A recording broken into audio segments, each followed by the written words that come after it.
ಸ್ವಾಮಿ ಕೊರಗಜ್ಜ. ಓಂ ನಮೋ Bhagavati ವಾಸುದೇವಾಯ. Current ಸಿಚುವೇಶನಲ್ಲಿ ನಿಮ್ಮ ವ್ಯಕ್ತಿಯ ಮನಸ್ಸಿನಲ್ಲಿ ಏನಂತೂ ನಿಮ್ಮ ಸಂಬಂಧದ ಬಗ್ಗೆ ಇರ್ಬೋದು, ಅಥವಾ ಅವರ ಮನಸ್ಸಿನಲ್ಲಿ ಏನು ನಿಮ್ಮ ಒಂದು ಬಗ್ಗೆ ಫೀಲಿಂಗ್ಸ್ ಉಂಟು, ಅವ್ರು ನಿಮ್ಮ ಜೊತೆ ಇರ್ಬೋದು ಅಥವಾ ಇಲ್ಲದೇ ಇರ್ಬೋದು.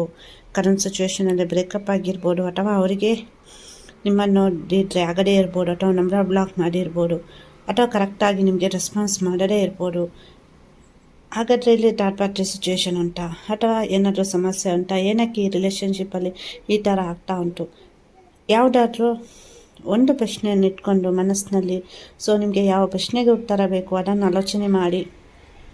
ಅಂದರೆ ಕೆಲವೊಂದು ಸಲ ತುಂಬ ನಿಮಗೆ ಗೊಂದಲಗಳಾಗ್ತಾ ಇರ್ಬೋದು, ಅಥವಾ ನನ್ನ ಲೈಫ್ ಏನಕ್ಕೆ ಹೀಗೆ, ಎಲ್ಲ ಕಷ್ಟಗಳು ನನಗೆ ಒಬ್ಬಳಿಗೇ ಬರ್ತಾ ಉಂಟು, ಅಥವಾ ನನಗೆ ಒಬ್ಬನಿಗೇ ಬರ್ತಾ ಉಂಟಾ, ನಾನು ಪ್ರೀತಿ ಮಾಡಿದ್ದೇ ತಪ್ಪ, ಅಥವಾ ಈ ರಿಲೇಷನ್ಶಿಪ್ಪಲ್ಲಿ ಇರುವುದೇ ತಪ್ಪ.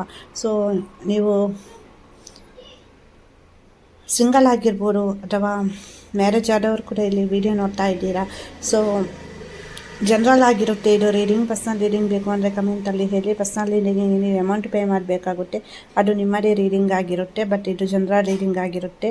ಇಲ್ಲಿ ನಿಮಗೆ ಎಲ್ಲನೂ ಅನ್ವಯ ಆಗಬೇಕು ಅಂತ ಇಲ್ಲ, ಯಾವುದು ಅನ್ವಯ ಆಯಿತು ಅದನ್ನು ಮಾತ್ರ ನೀವು ಕನ್ಸಿಡರ್ ಮಾಡಿ. ಹಾಗೆಯೇ ಅನ್ವಯ ಆಯಿತು ಅಂದರೆ ನಿಮಗೆ ಅನ್ವಯ ಆಯಿತು ಅಂತ ಹೇಳಿ. ಹಾಗೆಯೇ ಪ್ರೀತಿಯನ್ನು ಆಕರ್ಷಣೆ ಮಾಡಲಿಕ್ಕೆ ರೋಸ್ ಕ್ರಾಸ್ ಅನ್ನೋ ಬ್ರಾಸ್ಲೆಟ್ ಸಿಗುತ್ತೆ, ಬೇಕು ಅಂದರೆ ಹೇಳಿ ಪೂಜೆ ಮಾಡಿ ಎನರ್ಜಿ ಪಾಸ್ ಮಾಡಿ ಕೊಡ್ತೇನೆ. ಪರ್ಸ್ನಲ್ ರೀಡಿಂಗ್ ಅಲ್ಲ ಇದು ಜನರಲ್ ರೀಡಿಂಗ್. ಪರ್ಸ್ನಲ್ ರೀಡಿಂಗಿಗೆ ನೀವು ಅಮೌಂಟ್ ಪೇ ಮಾಡಬೇಕಾಗುತ್ತೆ. ಬೇಕಿದ್ದರೆ ಕಮೆಂಟಲ್ಲಿ ಹೇಳಿ, ನಾನು ಒಂದು ವಾಟ್ಸಪ್ ನಂಬರ್ ಕೊಡ್ತೇನೆ, ಅದಕ್ಕೆ ನೀವು ವಾಟ್ಸಪ್ಪಲ್ಲಿ ಮೆಸೇಜ್ ಮಾಡಬೇಕಾಗುತ್ತೆ. ಪರ್ಸ್ನಲ್ ರೀಡಿಂಗಿಗೆ ಪ್ರಾರ್ಥನೆ ಮಾಡಿ, ನಿಮ್ಮ ವ್ಯಕ್ತಿ ಹೆಸರನ್ನು 3 ಸಲ ಹೇಳಿಬಿಟ್ಟು ಪಾಸಿಟಿವ್ ಆಗಿರಿ. ನೋಡ್ಬಾ, ಕೆಲವರಿಗೆ ಇಲ್ಲಿ ತುಂಬ ಸಮಸ್ಯೆ ಆಗ್ತಾ ಉಂಟು. ಥರ್ಡ್ ಪಾರ್ಟಿ ಸಿಚುವೇಶನ್ ಇಲ್ಲಿ ಥರ್ಡ್ ಪಾರ್ಟಿ ಸಿಚುವೇಶನ್ ಉಂಟು ಕೆಲವರಿಗೆ ಏನಂದರೆ ಅವರಿಗೆ ಸಿಂಗಲ್ ಆಗಲಿಕ್ಕೆ, ಅಂದರೆ ಸಿಂಗಲ್ ಆಗಿರಬೇಕು ನಾನು, ಸೊ ನನಗೆ ಬೇಡ ಈ ಪ್ರೀತಿ ಅಥವಾ ಈ ಸಂಬಂಧ ಬೇಡ. ಇಲ್ಲಿ ಮದುವೆ ಆದವರು ಕೂಡ ನೋಡ್ತಾ ಇದ್ದೀರಾ, ನಿಮ್ಮ ಪರ್ಸನ್ ಇವಾಗ ಚೇಂಜ್ ಆಗಿದ್ದಾರೆ. ಸೊ ನೀವಿಲ್ಲಿ ನಿಮ್ಮ ಪ್ರೀತಿಯನ್ನು ಉಳಿಸ್ಕೊಳ್ಳಿಕ್ಕೆ ಎಷ್ಟೇ ಪ್ರಯತ್ನ ಪಟ್ಟರು ಅವರಿಗೆ ಅದು ಅರ್ಥ ಆಗ್ತಾ ಇಲ್ಲ. ಅಥವಾ ಕೆಲವೊಂದು ಸಲ ಒಮ್ಮೆ ಇದ್ದಾರೆ, ಇನ್ನೊಮ್ಮೆ ಅವರು ಇರಲ್ಲ. ಅವರಿಗೆ ಯಾವಾಗ ಇಷ್ಟ ಆಗುತ್ತೆ, ಅವರಿಗೆ ಯಾವಾಗ ಖುಷಿ ಆಗ್ತಾರೆ ಆವಾಗ ಮಾತನಾಡ್ತಾರೆ. ಅದು ನಿಮ್ಮ ಹುಡುಗ ಇರ್ಬೋದು ಅಥವಾ ಹುಡುಗಿ ಇರ್ಬೋದು.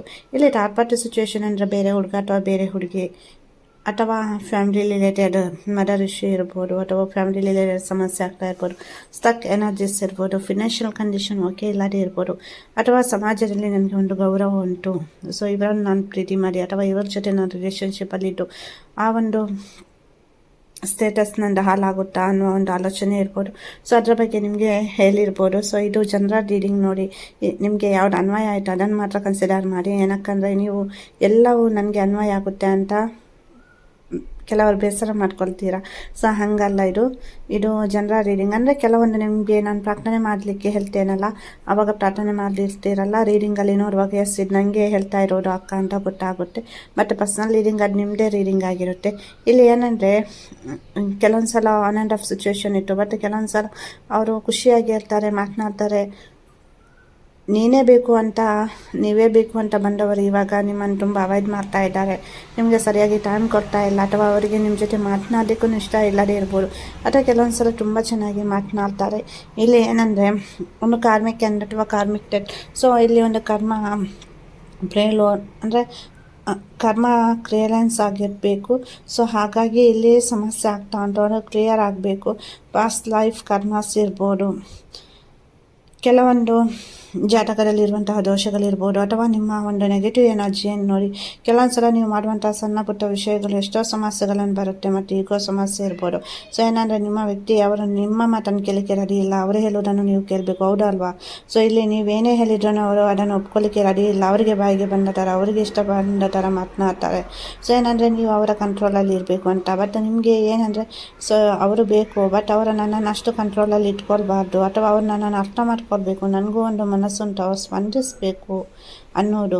ಮತ್ತು ಇಲ್ಲಿ ಕೆಲವರದ್ದು ಹೆಲ್ತ್ ಕಂಡೀಷನ್ ಕೂಡ ಅಷ್ಟಕ್ಕಷ್ಟೇ ಉಂಟು. ತುಂಬ ಟೆನ್ಷನ್ ಮಾಡ್ಕೊಳ್ತೀರಾ, ಊಟ ಮಾಡಲ್ಲ. ಸೊ ಬೇಡದ ಆಲೋಚನೆಗಳು ತುಂಬ ಬರುತ್ತೆ ನಿಮಗೆ. ಏನು ಮಾಡಬೇಕು ಏನು ಮಾಡಬಾರ್ದು ಯಾವುದೂ ಕೂಡ ಗೊತ್ತಿಲ್ಲ. ಇತ್ತೀಚಿನ ದಿನಗಳಲ್ಲಿ ತುಂಬ ಸ್ಟಕ್ ಎನರ್ಜೀಸ್, ಪ್ರತಿಯೊಂದು ವಿಷಯದಲ್ಲೂ ನಿಮಗೆ ಸಮಸ್ಯೆ ಆಗ್ತಾ ಇರ್ಬೋದು, ಅಥವಾ ನಿಮಗೆ ಏನು ಮಾಡಬೇಕು ಅನ್ನೋದು ಗೊತ್ತಾಗದೇ ಇರ್ಬೋದು. ಸೊ ಇದು ಜನರಲ್ ರೀಡಿಂಗ್. ಪರ್ಸ್ನಲ್ ರೀಡಿಂಗ್ ಬೇಕು ಅಂದರೆ ಕಮೆಂಟಲ್ಲಿ ಹೇಳಿ. ಮತ್ತು ಇಲ್ಲಿ ಸಿಚುವೇಶನ್ಗಳು ಇಂಪ್ರೂವ್ಮೆಂಟ್ ಆಗುತ್ತೆ, ಬಟ್ 3 to 6 ಮಂತ್ ಎನರ್ಜೀಸ್ ಉಂಟು. ಇಲ್ಲಿ ಕೆಲವೊಂದು ನೀವು ಸ್ವಲ್ಪ ತಾಳ್ಮೆಯಿಂದ ಇರಬೇಕು, ಆವಾಗ ಮಾತ್ರ ಈ ಕಂಡೀಷನ್ ಓಕೆ ಆಗುತ್ತೆ. ಹರಿಬರಿಯಾಗಿ ಏನೇನೋ ಆಲೋಚನೆ ಮಾಡೋದು, ನೆಗೆಟಿವ್ ಆಗಿರೋದು, ಸೊ ಆಗಲ್ಲ. ಸೊ ಮತ್ತು ಬ್ಲ್ಯಾಕ್ ಡ್ರೆಸ್ಸನ್ನು ಹಾಕೋದನ್ನು ಜಾಸ್ತಿ ಅವಾಯ್ಡ್ ಮಾಡಿ, ಅದನ್ನು ಹಾಕೋದೇ ಬೇಡ ಅಂತ ಹೇಳ್ತೇನೆ.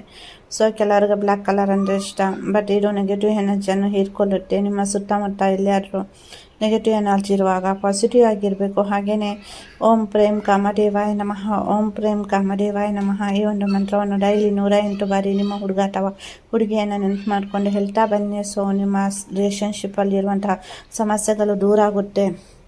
ಮತ್ತು ಕೆಲವೊಂದು ಮನಸ್ಸಿಗೆ ನೋವಾದಂತಹ ಕ್ಷಣಗಳ ಬಗ್ಗೆ ತುಂಬ ಆಲೋಚನೆ ಮಾಡ್ತೀರಾ, ನಿಮ್ಮ ಹುಡುಗ ಹೇಳಿದ್ದು ಅಥವಾ ನಿಮ್ಮ ಹುಡುಗಿ ಹೇಳಿದ್ದು. ಸೊ ನಿಮಗೆ ಮ್ಯಾರೇಜ್ ಆಗಿದೆ ಅಂತ ಗೊತ್ತಿದ್ರೂ ಇಲ್ಲಿ ನೋಡಿ, ಅವ್ರು ನಿಮ್ಮನ್ನು ಒಪ್ಕೊಂಡಿರ್ತಾರೆ, ನಿಮ್ಮ ಜೊತೆ ರಿಲೇಷನ್ಶಿಪ್ಪಲ್ಲಿ ಇರ್ತಾರೆ.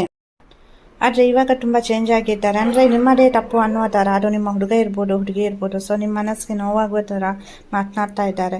ಸೊ ಇವಾಗ ನೀವು ಏನಾದರೂ ಮದುವೆ ಕಮಿಟ್ಮೆಂಟ್ ಕೇಳೋದಾದರೆ ಮ್ಯಾರೇಜ್ ಆಗೋದವರು, ಸೊ ಅವರು ಸೈಲೆಂಟ್ ಆಗಿದ್ದಾರೆ, ಅಥವಾ ಅವರಿಗೆ ಅವರ ಲೈಫೇ ಮೇನ್ ಆಗೋ ಥರ ಅವರು ಮಾತನಾಡ್ತಾರೆ. ಮುಂಚೆ ನಿಮ್ಮ ಖುಷಿ ಸಂತೋಷ ನಗು ಅವರಿಗೆ ತುಂಬ ಇಷ್ಟ, ಏನು ಬೇಕಿದ್ರೂ ಮಾಡಲಿಕ್ಕೆ ರೆಡಿ ಇದ್ದರು, ಏನೇ ರಿಸ್ಕ್ ತಗೊಳ್ಲಿಕ್ಕೂ ರೆಡಿ ಇದ್ದರು. ಬಟ್ ಇತ್ತೀಚಿನ ದಿನಗಳಲ್ಲಿ ತುಂಬ ಬದಲಾಗಿದ್ದಾರೆ.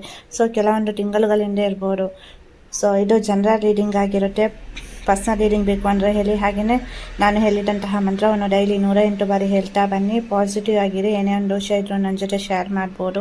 ನನ್ನ ನಿಮ್ಮ ಸ್ವಂತ ಅಕ್ಕ ಅಂತ ತಿಳ್ಕೊಳ್ಳಿ, ಹೆಸಿಟೇಟ್ ಮಾಡಬೇಡಿ. ನನ್ನ ಆರಾಧ್ಯ ದೇವರ ಕೊರಗಜ್ಜ ಹಾಗೂ ಮಹಾವಿಷ್ಣು ಮಹಾದೇವರ ಅನುಗ್ರಹ ಸದಾ ನಿಮ್ಮ ಮೇಲೆ ಇರಲಿ ಅಂತ ಪ್ರಾರ್ಥಿಸ್ತೇನೆ. ವಿಡಿಯೋ ಇಷ್ಟ ಆದರೆ ಲೈಕ್ ಮಾಡಿ, ಶೇರ್ ಮಾಡಿ, ಹಾಗೆಯೇ ಸಬ್ಸ್ಕ್ರೈಬ್ ಮಾಡಿಲ್ಲ ಅಂದ್ರೆ ಸಬ್ಸ್ಕ್ರೈಬ್ ಮಾಡಿ. ಎಲ್ಲರಿಗೂ ಒಳ್ಳೆಯದಾಗಲಿ, ಖುಷಿಯಾಗಿರಿ.